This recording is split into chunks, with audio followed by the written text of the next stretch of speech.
Well, hello there and welcome to round 4 of our F1 2017 career mode of Sauber. We're at Russia. As you can see outside, it is raining quite heavily. That is the qualifying session that's about to take place. Before we talk about what's happening in the practice sessions and where we stand with resources and all that sort of thing, we'll listen to the voicemail for qualifying and see what our objective is set to be.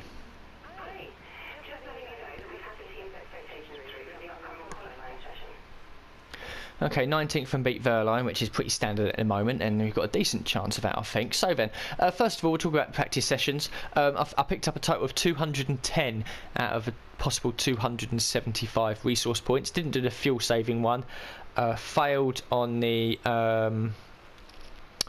what was it? I failed on the fuel... no, not the fuel management, the tyre-saving one. But we got purple in the track acclimatisation, the qualifying pace one. Race pace and qualifying pace we got green on, and the track acclimatisation we got purple on it as well. And we picked up some nice resource points. We're at 1,158. Scroll along here to the upgrades. Obviously we know that I haven't spent the 500 credits to get the rear wing main plane fixed. This failed. We've got the if we look here, the engine's come through. That's all been nicely done. There we go. And we have had a slight increase, although it looks like McLaren at the bottom there have had an increase as well. But as for the aerodynamics, the the rear wing failed. So we have to pay 500 to get that fixed, as opposed to the 1,000 it would normally cost. And it will only take a week, so I'll probably do that after this race. So there we go. One of the very first upgrades has already failed, which is slightly annoying. As for the power units, we're now onto our third of everything. And the highest, I believe, is 19%, which is the MG UK, which essentially adds wear if you run it in full mix, which I was doing for most of the practice sessions to achieve my practice targets. So we're now onto the 3 units for all of these, although having said that, the energy store number 2 units only 28% and the electronics are only 31%, so I'll probably bolt them on before the practice sessions next time out. But anyway, for qualifying in a race, we've all got a nice new set here of everything. Same for the gearbox as well, onto the third gearbox, although the second one's at 36%, so you could probably get a couple of more practice sessions out of that. Other than that, nothing much else has changed. The weather that's been going on for the practice sessions has been a bit hit and miss. It was intermediate weather for FP1, it was dry for FP2 and FP3. Qualifying is, I believe, heavy rain, and the race is going to be in intermediate weather, so a lot of wet running is going to be happening here tonight on this recording. As for setups, I've got one. I've been tweaking it as well. We seem sort of on the pace of the back markers, but nothing special. So as long as we're on the pace, it's all that matter.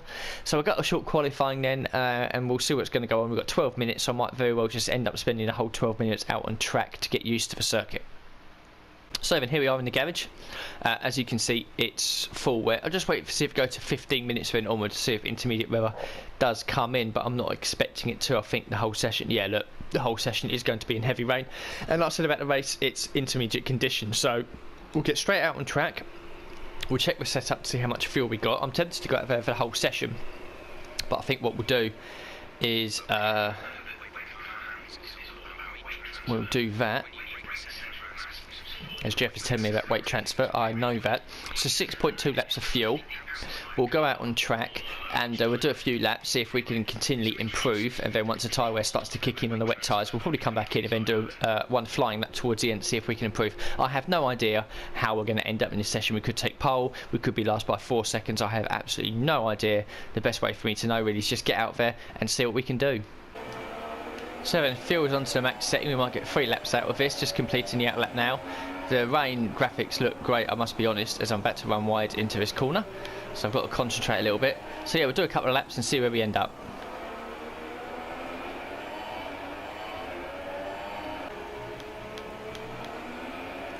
So then, first lap almost completed. I've made a few mistakes. We've still set a lap time 3.3 seconds off of, I think, Raikkonen, who's currently on pole position. So we can definitely improve.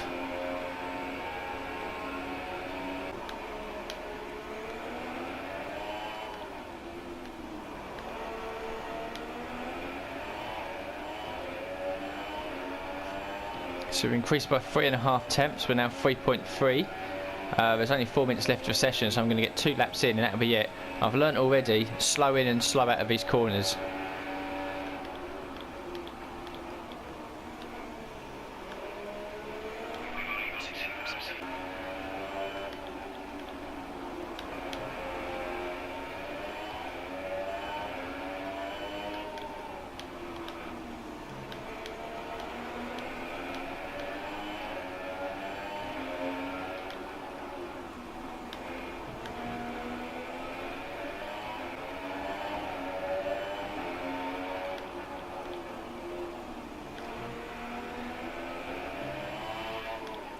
Cool, almost a second up. Oh, we've run wide. Oh, look at that. We're up to 6th place. That was a brilliant lap. If this is it, then this is the last chance, and we're going to have enough fuel to do 2 more laps. We're currently in 6th place. That was a brilliant lap.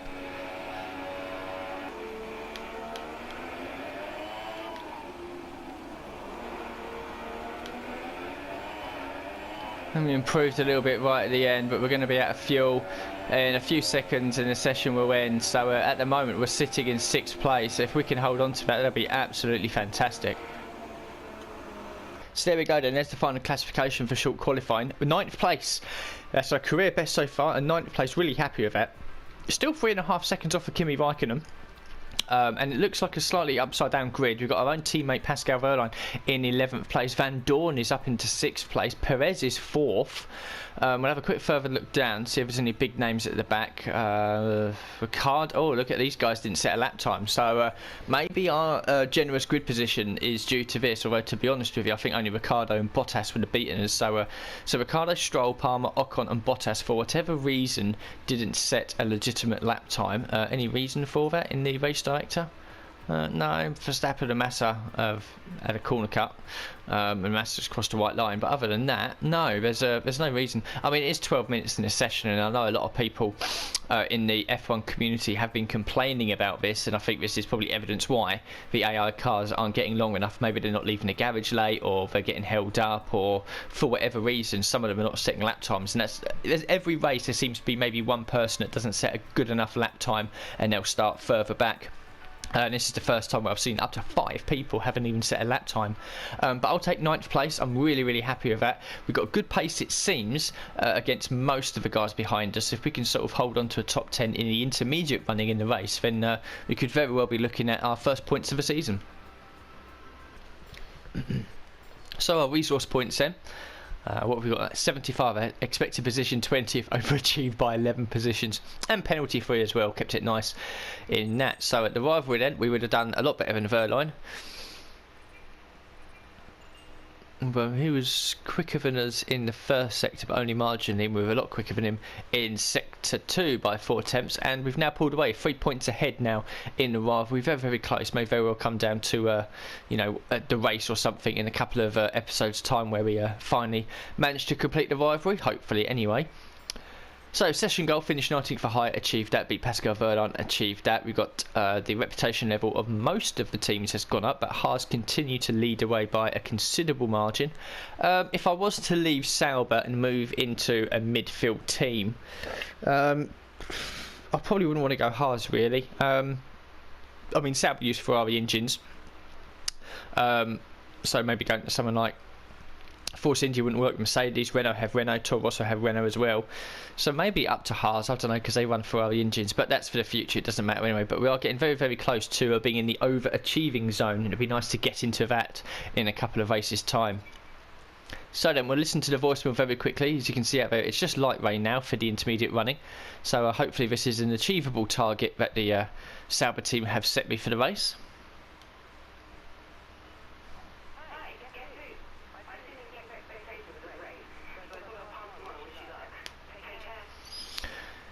Oh, that's very achievable. 16th and beat Wehrlein. Keep it clean in the first couple of laps. I think we've got a very good chance of beating that target, although Wehrlein is a bit of a worry because he's only 2 positions behind us. So I'll have a quick look at the old lappy top then. We're up to 12.43 in resource points. We'll have a quick look at all of our engine bits. 13% in the gearbox. 19.31. 20, 11, 16 and 10, so we should be okay for reliability. Things start to creep in and go wrong around about the 50% mark, so we probably won't do much rich fuel mix running on the MG UK, because that's what does it. Running fuel mix pushes about up higher, which is why it's 31%, a lot higher than all the other things, and everything was changed at the same time. So we'll go to the race then, and yeah, you never know, if we keep it clean the first couple of laps, we may very well score a few points. So then here we are on the grid. Race strategy. Yep, it's all fine. Drop that down to 15 laps. Intermediate tyres apparently going to last for the whole race, so we might have to keep an eye on them about half distance. Looking there, if we were to do the one stop inters to inters, we lose 18 seconds, which I think is roughly what it takes for a pit stop here. So yeah, pretty much nothing to change here. I think even with a safety car, I won't even pit because that will put me well out of position. And if all the other guys don't pit either, then we're basically giving a pit stop away to all of them and be at the back. So we'll just stick with these tyres unless we pick up any damage, which I really hope we don't. So we've got to keep the first couple of laps really, really nice and clean. And yeah, try and pick our way through the field as best we can. So we'll go to the race then and get the formation lap out of the way. And yeah, crack on with the 4th round of a championship. And I don't know what's going on, but I'm back in 14th place, which means I've picked up a 5-place grid drop penalty from somewhere. I don't know whether that's because I was changing parts.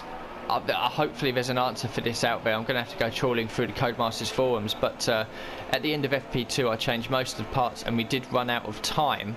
So I don't know whether because we ran out of time I've picked up grid penalties. Now normally that doesn't matter to me, but in a situation like this where we qualified in 9th place, that's really frustrating. 14th place isn't too bad though really. If I get a good start and jump ahead a few of these guys, we can probably take back that position early on. But yeah, still frustrating nonetheless to be starting now 14th instead of 9th. So here we go then, lights coming on now, let's get the clutch in, let's play for a good start if we can. Lights out now.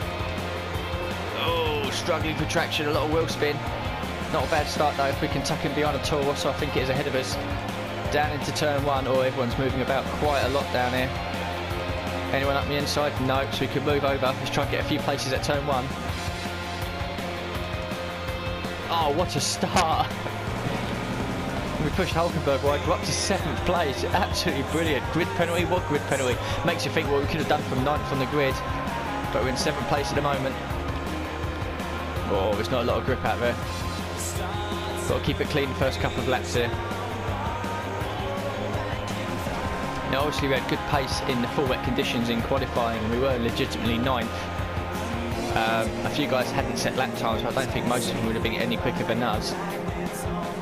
So if we can sort of stick with these guys here in the midfield and keep it clean, we've only 13 laps here to score some points.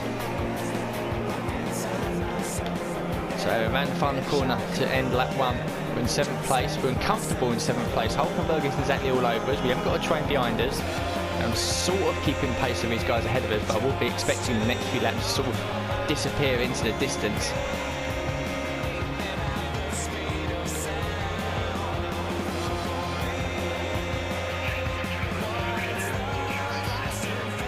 DRS is being enabled, you are aware it's wet, yeah? Charlie Whiting is aware, but it is pissing down out here. Oh, these guys really have DRS. I'm going to defend the inside line, or in the middle of the track at least.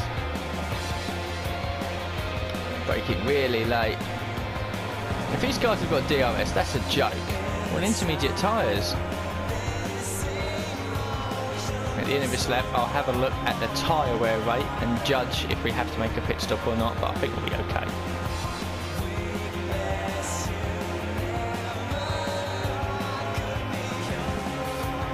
Yeah, they have got DRS. Wow, unbelievable. That's got to be a flaw or a problem with the game, surely. So then, coming over the line now to start lap 4. Tyre wear's fine, we'll be okay with that. The other thing I've got as well, I've still got 1.64 laps worth of fuel. Kvyat's got a problem with his car. I think he is behind us. To be honest, there's only 6 guys ahead of us, and I'll be surprised if one of them's Kvyat. But yeah, we've got enough fuel spare, so I may very well bump it into Rich Mix just for the main straight or drifting through the chicane, so I can protect myself down into turn 1.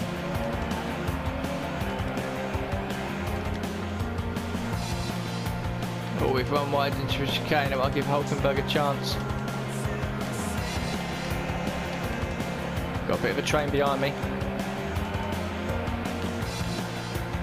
Oh, Verstappen apparently he's in the pits and he's gone onto ultra soft tyres. Is he a mad one?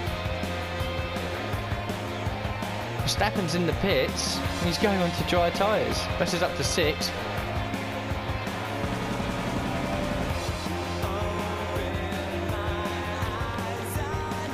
Well, it might just be me, but seeing Verstappen do that, It does seem to be clearing up just a little bit. It's still raining, so there's no way I'm pitting for dries if it's still visibly raining. But it does seem to be a little clearer. Well, one thing I have noticed then, we're on the back straight here with just one more lap to go after this. 61% on the rear left. I really hope we don't get a crawl, twist, deflate and a punch up on the last lap.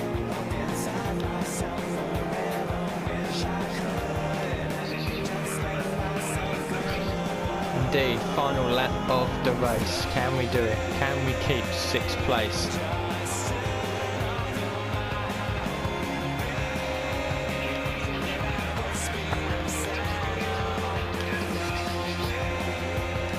So we've just got a couple of corners to go then. Kimi Raikkonen's won the race and well done to him. We are going to make it to the end. 68% on the tyres, that's pushing it fine. And we come across a drift around the final corner. And it is 6th place for Sauber in only our 4th race. Absolutely fantastic. I'm buzzing with that. So there we go, and just to confirm everything, Raikkonen's won the race by 4 seconds from his teammate Vettel, with Hamilton in 3rd, Perez was 4th, Massa was 5th, and we pick up 8 points with 6th place, 14th on the grid. Should have been 9th, but obviously I've taken a 5-place grid penalty for no fitting parts after the allotted time. I don't know, I'll have to look into it to make sure I don't make that mistake again. Hulkenberg 7th, Magnussen 8th, Ocon has rose from 18th on the grid to pick up 2 points, and Sainz takes the final one. Bottas couldn't get back in the points with 19th on the grid, and Van Dorn slipped from 6th to 12th. Stroll 13th, Grosjean 14th, Verstappen 15th after he made a pit stop. Ricciardo, his teammate, in 16th. It's not a good day for Red Bull. 17th was Kvyat, 18th was my teammate Verline, Alonso was 19th, and Jolyon Palmer retired from the race. Let's have a quick look at the race director, see if anything happened. Oh my god. So everyone basically hit everyone, and obviously Palmer retired on the last lap where I missed it. Last lap with a mechanical failure, but everyone pretty much crashed into everyone else at the start. The only person to get away with it, I think, was me. But yeah, very happy with that. We'll have a quick look at the standings then. So Hamilton is still in the lead of the championship with 70 points, although Raikkonen is very close behind with 68, and Bottas is 3rd with 58. We've jumped up to 11th place with our 8 points, which just leaves 5 drivers yet to score a point, including our own teammate. And in the constructors, we've rocketed all the way up to 7th place, jumping Haas, Toro Rosso and McLaren. So very good weekend at Russia. 8 points, very nice way to kickstart our season. So here we go then with our resource points for the session. Nice, 125 points, couldn't really do much better than that. The rivalry, this should have been all green for us. Or most of it anyway. Verline's picked up a couple, but we've now moved 5 points clear. So 10 to go then, and we'll beat Verline as our first rival.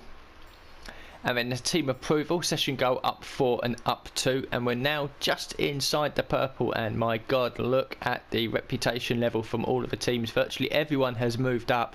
Haas again really looking at us as a potential driver for next season. McLaren's now jumped up. Force India still unsure, as are Mercedes, and I don't blame either of them teams, but yeah, we've done really well in qualifying in the race, and that's absolutely shot up, so that's good to see.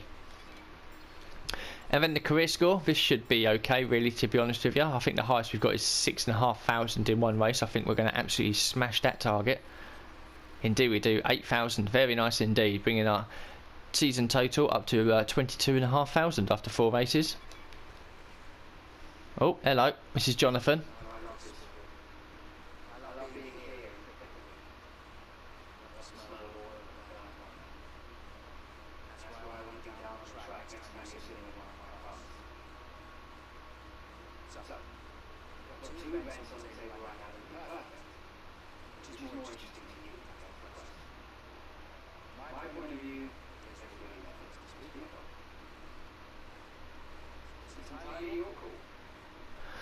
Right then, so we've got a couple of more classic events that have been unlocked, which is very nice.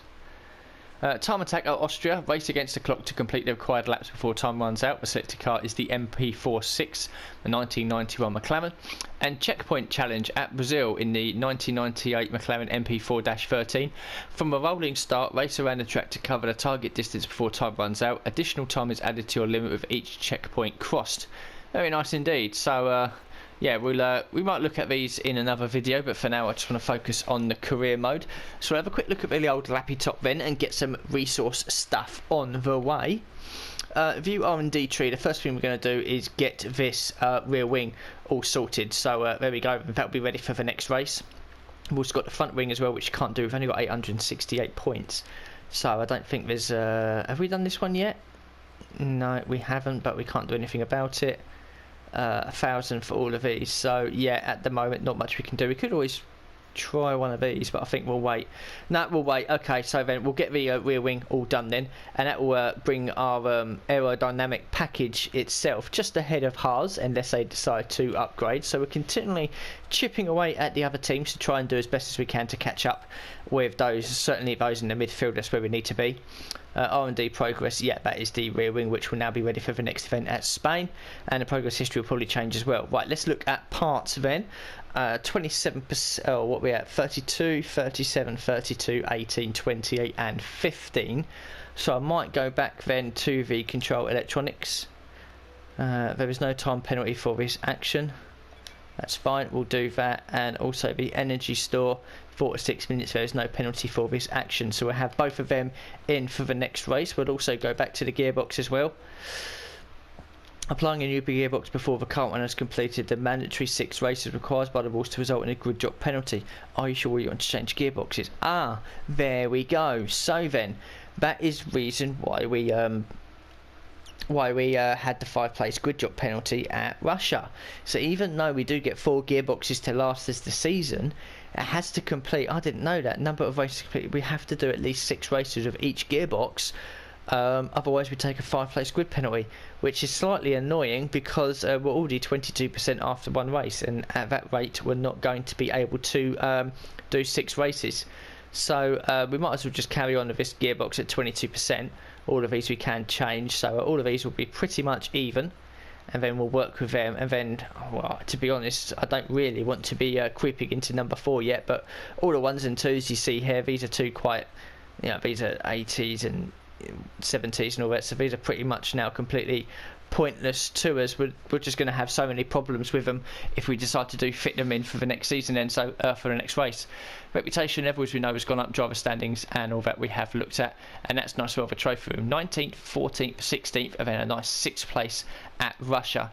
So then that was round 4 at Russia. I do like the wet conditions, to be honest with you. There's Jonathan in the background there taking a few selfies. I don't really like this guy, to be honest with you, but there we go. He's given us the opportunity to race with some of his nice expensive historic cars, and who are we to say no? So thank you very much for watching this episode, and hopefully Spain will be up in the next few days.